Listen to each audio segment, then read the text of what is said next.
आठराखीन मालिकेच्या आजच्या भागामध्ये आपण पाहणार आहोत की इकडे आता आलोक बाहेर आलेला असतो आणि आलोक जेव्हा बाहेर येतो ना तेव्हा जोरजोरात आवाज करू लागतो, कारण तो खूप जास्त हायपर झालेला असतो. आणि त्याला इतकं हायपर झालेलं बघूनच ना सगळ्यांना समजत नसतं की हा माणूस नेमका आहे तरी कोण. सगळीजणं इकडे एक दुसऱ्याकडे पाहू लागतात. पण आता सगळ्यांनीच मोबाईलचा व्हिडिओ ऑन केलेला असतो. सगळ्यांनीच आता मोबाईलचा व्हिडिओ ऑन करून व्हिडिओ शूट करायला सुरुवात केलेलं असतं, कारण आलोक जो आहे तो अगदीच ना वेड्याप्रमाणे करत होता. आणि हे सगळं बघून इकडे असणाऱ्या सगळ्यांनाच धक्का बसत होता. पण सगळ्यांना आतापर्यंत आलोकची खरी ओळख कळली नव्हती. मग आता इकडे आलोकची खरी ओळख सुलक्षणाने स्वतःच आता अख्ख्या जगासमोर आणलेली होती. तेच आता ती म्हणत असते की आलोक बेटा शांत हो, आलोक इतका अँगर नको होऊस, थांब जरा शांत हो, असं बोलून तिने आलोकचं नाव सगळ्यांसमोर आता फोडलेलं होतं.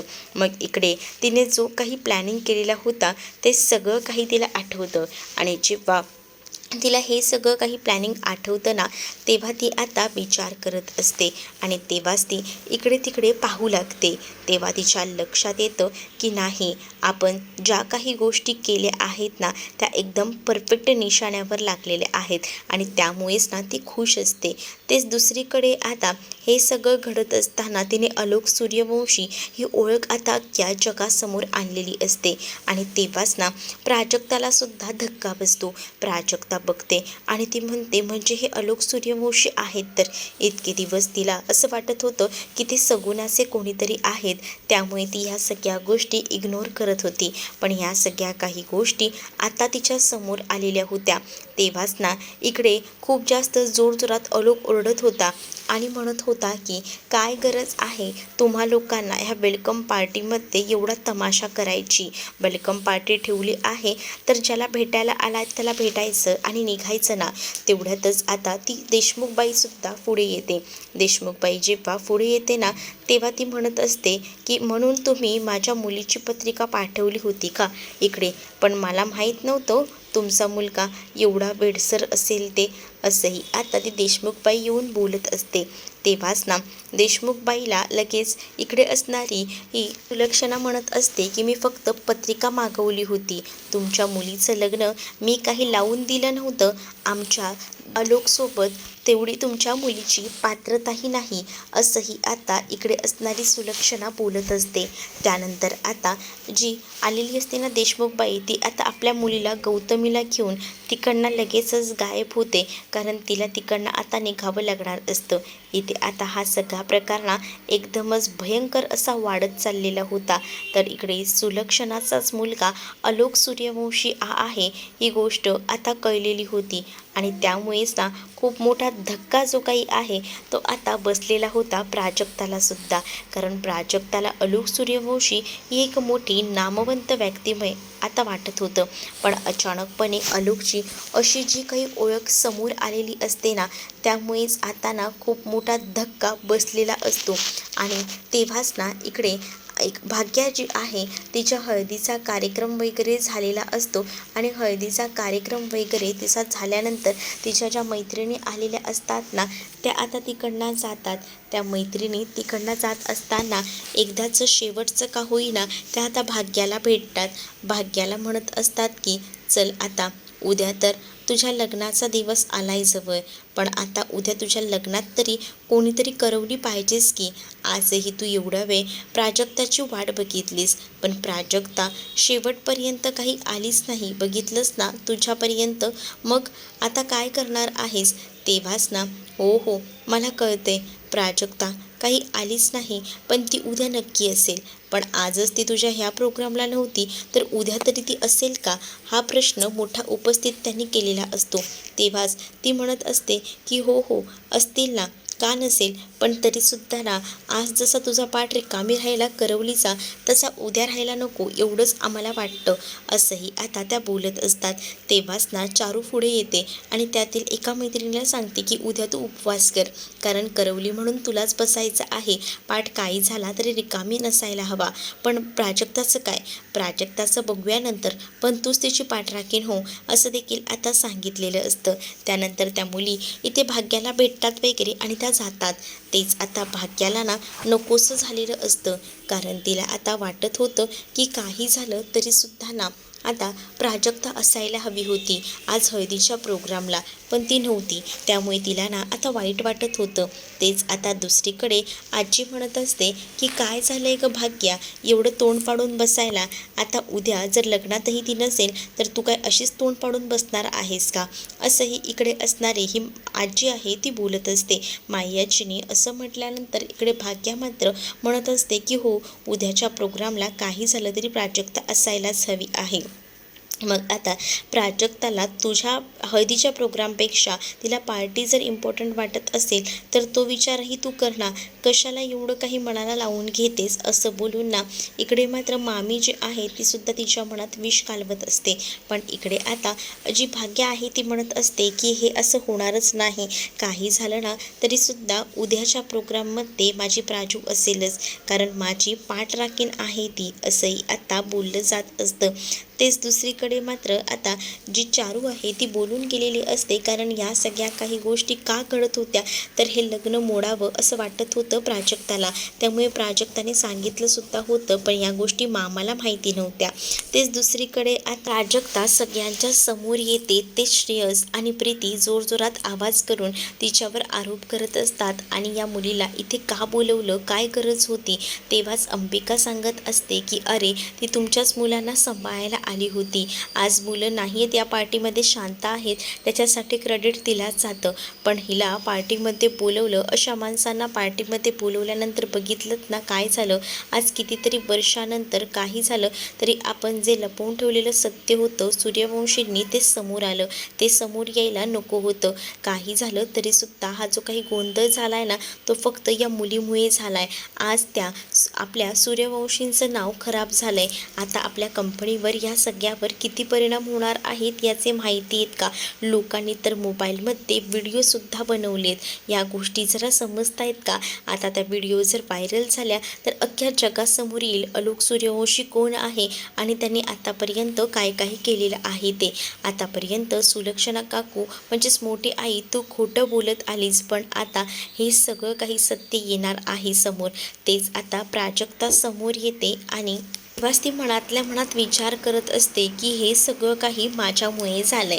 श्रेयसने तर आता आरोपच चालू केलेले असतात. श्रेयस म्हणत असतो की या मुलीमुळेच हे सगळं झालंय, कशाला या मुलीला इथे बोलवलं, तुम्हाला कळतंय का? एवढे दिवस आपण आलोकचं सत्य जगासमोर आणलं नव्हतं. लोकांना असं वाटत होतं की हा बिझनेस आणि हे सगळं काही उभं करण्यात आलोकचा मोठा हात आहे, पण या सगळ्यामध्ये आलोकने काही केलेलं नसताना सुद्धा आपण आलोकला एवढं सगळं स्थान दिलं होतं. पण आज बघताय ना काय होतंय हे सगळं काही. या सगळ्या काही गोष्टी ना व्हायला नको होत्या, पण आता काय करता येईल या सगळ्यामध्ये, हाही विचार ना मनामध्ये येऊ लागलेला असतो.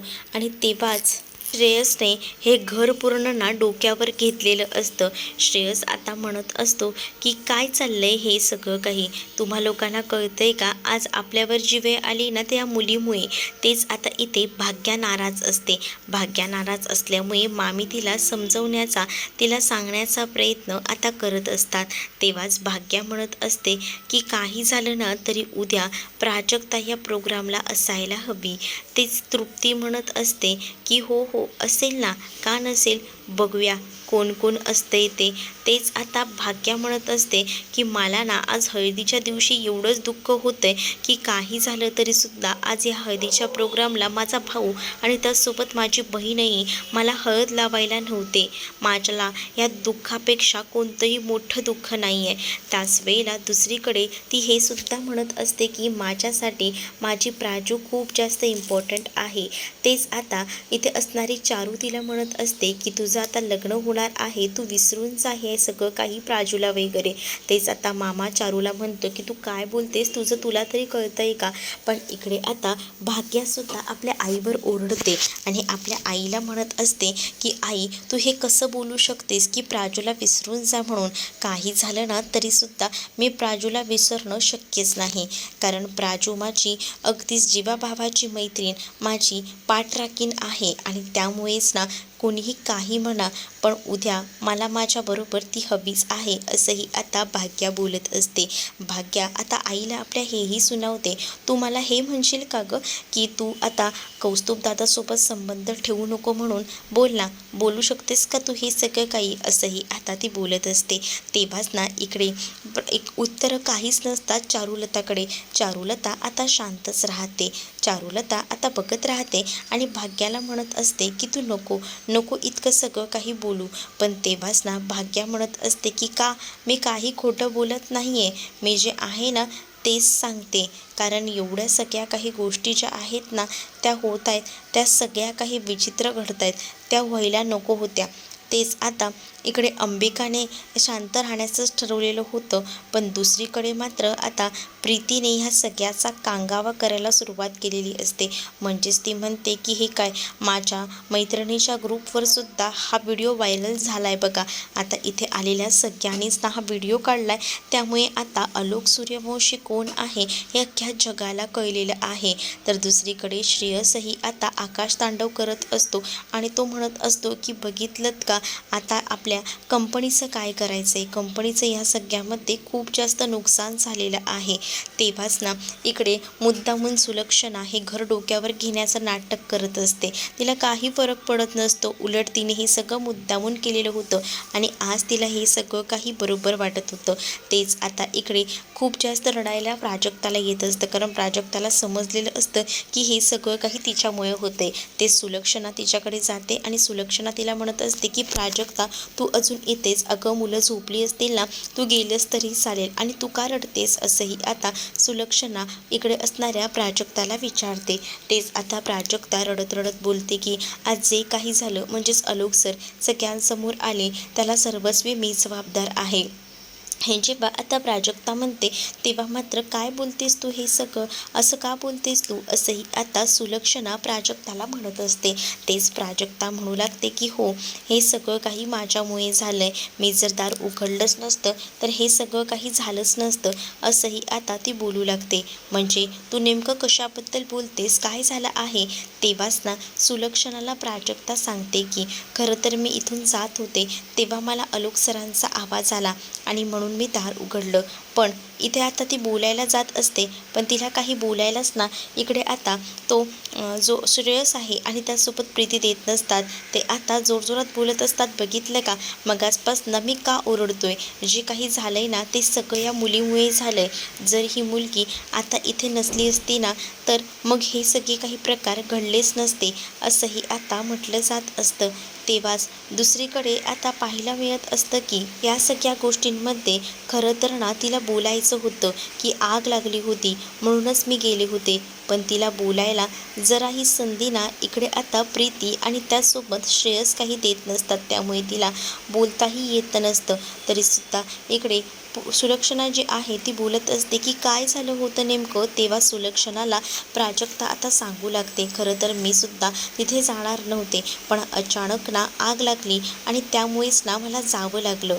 खरं तर मी तिकडनं जात असताना मला आवाज ऐकू आला आलोक सरांचा. आलोक सरांच्या रूममध्ये आग लागली होती आणि मग बाहेरून कडी होती दाराला, मग ती कडी मी उघडली. तेव्हा मला वाटलं नव्हतं की हे सगळं काही एवढं घडेल, असंही आता प्राजक्ता बोलत असते. तेव्हा सुलक्षणाच्या प्लॅनिंगमध्ये कुठेही आग लागणार असं नव्हतं. मग तिलाही धक्का बसतो हे सगळं ऐकूनच. मग ती म्हणत असते की हे सगळं काय बोलताय, मला कळलं नाही. मग तेव्हाच प्राजक्ता म्हणत असते की खरं तर मी मुलांना झोपवलं आणि जात होते. मग तेव्हाच इथे प्रीती आणि श्रेयस म्हणतात की समर आणि समायराची रूम कुठे आणि आलोकची रूम कुठे, हे सगळं काही किती लांब आहे, तू हे सगळं काही मुद्दामून केलं आहेस, असंही बोलून ना आता तिला टॉर्चर केलं जात असतं तेव्हाच ना ती म्हणत असते की नाही, मी खरंच सांगते, मी तुम्हाला खोटं सांगत नाही आहे. मी तिथून जात होते.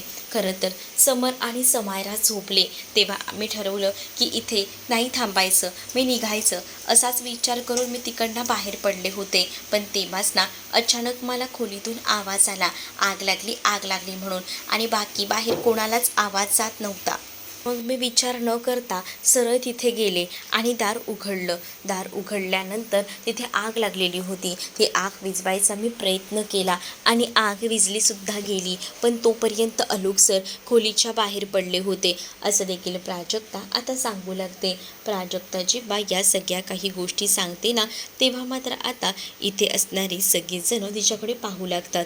तेव्हाच दुसरीकडे आता पाहायला मिळत असतं की या सगळ्या काही जेव्हा गोष्टी होतात तेव्हा तर आता सगळ्यांचा ना खूप मोठा धक्का बसतो. कारण इतरच सगळीजणं पाहू लागतात. कारण आग लागणं हे सगळं काही त्यांच्या प्लॅनिंगमध्ये नव्हतं आणि अचानकपणे लागलेली आग आणि या सगळ्या काही गोष्टी ना तेव्हा मात्र आता खूप मोठा धक्का सुलक्षणाला बसतो. तेच आता इकडे जी प्राजक्ता आहे ती म्हणत असते की खरंच मला माहीतसुद्धा नव्हतं ते आलोक सूर्यवंशी आहेत ते. खरंच मला माहीत नव्हतं. जर मला माहिती असलं असतात ना या सगळ्या काही गोष्टी तर मी हे सगळं काही केलंच नसतं. खरंच यासाठी सॉरी, मी तुमची मनापासून माफी मागते, असंही आता ती म्हणू लागते. आणि जेव्हा हे सगळं काही ती बोलत असते ना तेव्हा मात्र आता इकडे अंबिका म्हणत असते की तू नको सॉरी बोलूस, राहू दे. पण आता अंबिकाला ज्या काही गोष्टी करायच्या होत्या म्हणजे अंबिका, सुलक्षणा आणि सगुणाचा हा प्लॅन होता तो सक्सेस झालेला होता. तेच आता श्रेयस ओरडूनच ना सुलक्षणाला म्हणत असतो की तुला मी आधीच सांगितलेलं होतं की ह्याला घरात ठेवून उपयोग नाही आहे. आज आलोकमुळे आपल्यावर किती संकट येतं आहे बघताय का? आलोकमुळेच हे सगळं काही झालेलं आहे. जरच आज आलोक हे नसला असताना तर एवढं सगळं काही घडलंच नसतं, असंही आता म्हटलं जात असतं. तेच आता दुसरीकडे प्रीतीने सुद्धा घर डोक्यावर घेतलेलं असतं. उगाचच ना ते आकांड तांडव करायचं काम करत असतात. तेच आता इथे असलेला हा जो आरव आहे तो म्हणत असतो की आई, मी तुला सांगितलेलं होतं की काही झालं तरी पार्टी नको ठेवायला घरी, पण तू माझं ऐकलं नाही. तुला घरातच पार्टी ठेवायची होती. बघितलंस का घरातच पार्टी ठेवण्याचे परिणाम केवढे झाले ते. असंही आता तो आपल्या आईला बोलत असतो. तेच सुलक्षणा म्हणत असते की अरे, मी विचार केला की ह्या सगळ्या काही गोष्टी जर समोरासमोर घरातच झालं तर ठीक आहेत, बाहेर कुठे हे सगळं करायचं. म्हणूनच मग मी हे सगळं काही घरातच करायचं ठरवलं. पण ह्या गोष्टी मला इथपर्यंत एवढं जाईल असं वाटलं नव्हतं. असंही आता इकडे असणारी सुलक्षणा जी आहे ती बोलत असते. सुलक्षणा जेव्हा हे सगळं बोलते तेव्हाच ना इकडे आता आलोक जो आहे तो कोणालाही न सांगता घराच्या बाहेर पडलेला असतो. वॉचमॅन जो आहे गेटवरचा तो तर झोपलेला असतो आणि त्या संधीचा फायदा घेऊन आलोक घराबाहेर पडतो. आलोक आता तिकडनं जातो तेव्हा तिथे असणाऱ्या वॉचमॅनला जाग येते आणि मग तो आता इकडे तिकडे पाहू लागतो.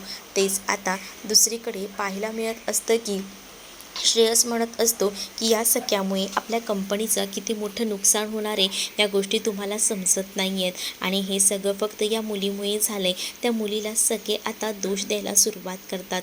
मुलीला इथे म्हणजेच आता प्राजक्ताला दोष देत असतात ही लोक मुद्दामूनच. कारण प्राजक्ताने या सगळ्या काही गोष्टी ज्या आहेत त्या समजायला हव्यात असंच वाटत असतं. मग इकडे सुलक्षणा म्हणत असते की माझ्या मुलाच्या बाबतीत मी जो काही निर्णय घेतलेला आहे ना तो मला कुठेही चुकीचा वाटत नाही. अरे, कोणत्या आईला वाटणार नाही रे, आपला मुलगा हा नीट असावा, तो आपल्या डोळ्यासमोर राहावा. मला माहिती आहे की आपला आलोक खूप जास्त अग्रेसिव्ह आहे, पण या सगळ्यामध्ये मी खूप जास्त ट्रीटमेंटसुद्धा केल्या माझ्या आलोकला बरं करण्यासाठी.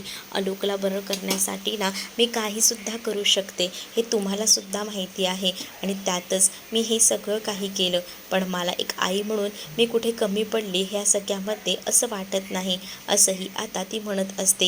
जेव्हा ती या सगळ्या काही गोष्टी बोलत असते ना तेव्हा मात्र इकडे प्राजक्ता हे सगळं बोलणं ऐकतच राहते. तिला तर आता धक्काच बसलेला असतो कारण तिने कधीच इमॅजिन केलं नव्हतं की हे सगळं काही एवढं असं घडेल ते. आणि तेव्हाच ना या सगळ्या काही गोष्टी घडल्यानंतर इथे आता पाहायला मिळत असतं की खूप वाईट खरं तर वाटत असतं प्राजूला आणि त्यामुळेच ना प्राजू खूप जास्त रडत असते.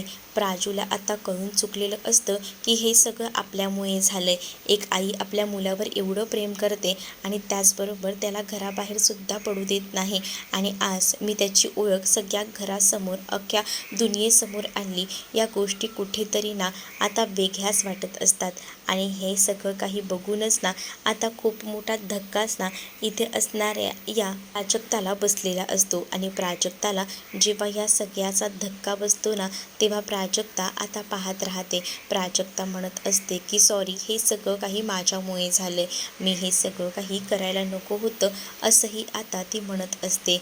आणि तेव्हाच ना ती जेव्हा या सगळ्या काही गोष्टी बोलून दाखवते ना तेव्हा तिने आता अक्षरशः लक्षणाच्या पायावर डोकं ठेवलेलं असतं आणि ती म्हणत असते की सॉरी, हे सगळं काही माझ्यामुळे झालंय, पण खरंच मी सांगते माझा यामध्ये दुसरा काही स्वार्थ नव्हता असं बोलून ती आता या सगळ्या काही गोष्टी ज्या आहेत त्या सांगायचा समजवायचा प्रयत्न करते. आणि माझी या सगळ्यामध्ये तुम्हाला काही मदत लागली तर मला सांगा, मी सगळं काही करायला तयार आहे असं देखील आता ती म्हणत असते. मग जेव्हा प्राजक्ताने आता असं लोळण वगैरे घेतलेलं असतं ना तेव्हा सुलक्षणाला तेच हवं असतं की कधी एकदा ती तिचं सगळं काही सगळं समोर आणते आणि तिला आपल्या जाळ्यामध्ये अडकवते, लग्नासाठी तयार करते. सुलक्षणाला हवं होतं आणि आता तिचा हा प्लॅन अशा पद्धतीने सक्सेस होत होता, त्यामुळे तिला आता बरं वाटत होतं. तर तुम्हाला हा भाग कसा वाटला हे नक्कीच मला कमेंटमध्ये सांगा. अशाच अपडेट्ससाठी चॅनलला सबस्क्राईब करा.